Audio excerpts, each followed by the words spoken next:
Hello, this is the host. Today's question is, can I get some more details on the Michigan catfish situation? Like what exactly happened and how many people were affected? So beginning in 2016, there was a man who went by the name of John Wayne on Facebook. He befriended numerous women, many of them being lonely retirees living in Michigan. His real name was Jared James. He gave false names to just about everything. He had no fixed address. So it's possible that there are additional victims out there that just haven't come forward yet. In fact, after hearing about this case, another woman came forward claiming that she too had been scammed by the same person. She said she met the guy on Facebook under the name of Eric Storm. Most of these women didn't want to come forward because they felt embarrassed. After all, they had been tricked by a homeless person who was pretending to be a wealthy businessman. They thought that they were having an affair with this rich guy, but in reality, they were just being exploited by a low-level criminal. You see, her cousin set her up on a blind date with this guy who turned out to be 15 years older than her. When he proposed to her, she immediately said yes. His plan was to marry Angela, then bring his mother over to the United States and start a family. But thankfully, Angela became suspicious when she noticed inconsistencies in his stories. For example, one day he told her that he was on leave and was coming to visit her in New Jersey. She got excited and started planning for his arrival. But then the day came around and he never showed up. She called him, but he didn't answer his phone. She texted him, but he didn't respond. Eventually, his phone was shut off. That's when she contacted the police, and they launched an investigation. Little did she know that the entire time she had been talking to a catfish. He explained that he had fallen in love with Angela and that he wanted to marry her. He had no intention of harming her or exploiting her for money. The police considered charging him with fraud, but ultimately decided against it. They determined that Angela had willingly given him money and that he had not threatened or coerced her in any way. Instead, they focused on helping Angela move on with her life. His real name was Imran Khan, and he was a Pakistani national. All she knows is that she's lucky she didn't end up marrying a stranger from Pakistan. He had used the alias name of David Shepard. He had created a fake Facebook profile with photos of a handsome American man. And he had even gone so far as to make up stories about his supposed businesses in New York City. He claimed to be an American citizen who worked as a contractor in Afghanistan. They started talking on Facebook, then moved on to texting, then they started talking on the phone. And during their conversations, he told her that he was a widowed father of two and that he was looking for a second chance at love. He described himself as being 6 feet tall with black hair and brown eyes. He told her that he was deployed overseas to protect the president. He claimed that he had a master's degree in international business and that he owned multiple businesses in New York City. Basically, he painted this picture of being this successful businessman who was just looking for a nice girl to settle down with. The crazy thing is he could have easily gotten away with it if one of the women hadn't seen the news story about the fire. Who knows how many other people he swindled? And like the other women, he told her that he was a widower who needed money for materials for his next project. And you end up falling for it, or does the term catfish apply only if the person is trying to defraud you? Personally, I think the word catfish can apply to anyone who's pretending to be someone else online. If someone is representing themselves under a false identity and is actively deceiving others, then I think it's fair game to call them a catfish. Regardless, the person in this case definitely qualifies as a catfish.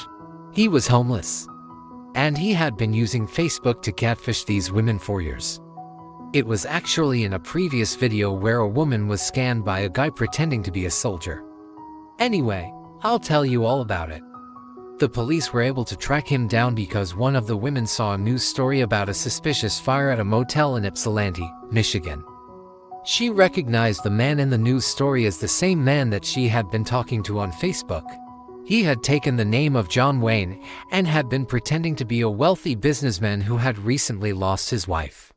As part of his scam, he used photos of a real estate agent named John Tucker from Florida.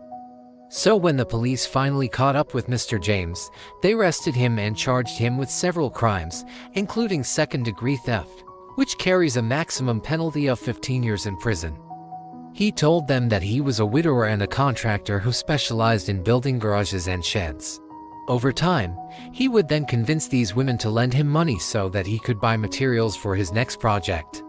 After all, he had just lost his wife, but he was trying to start over, and he really needed their help. And tragically, these women believed him. They lent him tens of thousands of dollars. But unfortunately, after receiving the money, he would block them on Facebook, and he would never be heard from again. When the police eventually caught up with him, they found out that he wasn't even named John Wayne. As part of his plea agreement, he had to pay back all of the money that he stole. It turns out that Mr. James had created fake Facebook profiles for several other men as well. But here's the thing. In addition to being homeless, Mr. James also had an extensive criminal history. In 2013, he was sentenced to 10 months in jail for breaking into a vehicle. In 2014, he was sentenced to 30 days in jail for trespassing. In 2015, he was sentenced to 27 months in prison for breaking into a home and stealing a firearm. In 2016, he was sentenced to 4 months in jail for assaulting someone with a deadly weapon. Then in 2018, he was sentenced to 18 months in prison for failing to register as a sex offender. And apparently he failed to register because he moved from Detroit to Florida and then back to Michigan without updating his information. Why did he have to register as a sex offender? Well, back in 2003, he had been convicted of sexual assault. He served about 6 months in jail for that. So needless to say, this guy was no stranger to the criminal justice system. But somehow he was still able to live on the streets, use fake names to open bank accounts, and steal money from unsuspecting victims. It's not clear how exactly he spent his time on the streets, but it seems like he was always able to find food and shelter. Maybe he lived out of his car. Maybe he couch surfed. Maybe he occasionally paid to stay at places like the Super 8. Regardless, the authorities don't seem to know because he never held a steady job. He never had a permanent address. So most of the things that could have given away his whereabouts were pretty much non-existent. And what's worse, the police don't know how much money he stole from these women or how many victims there are. What's your opinion? Is it okay to call someone a catfish if they rape pretending to be someone else online? Now, speaking of catfishing, let me tell you about the weirdest catfish situation that I ever came across. In 2010, a 42-year-old woman from New Jersey named Angela narrowly escaped an arranged marriage to a stranger from Pakistan. After talking to him for a few months, Angela fell head over heels in love, or so she thought. In reality, Imran lived in a small apartment with his mother and he supported himself by working as an office clerk. They tracked Imran down to his apartment in Pakistan and confronted him with the evidence. To his credit, Imran confessed to everything. To this day, she has no idea why Imran chose her out of all the people he could have catfished.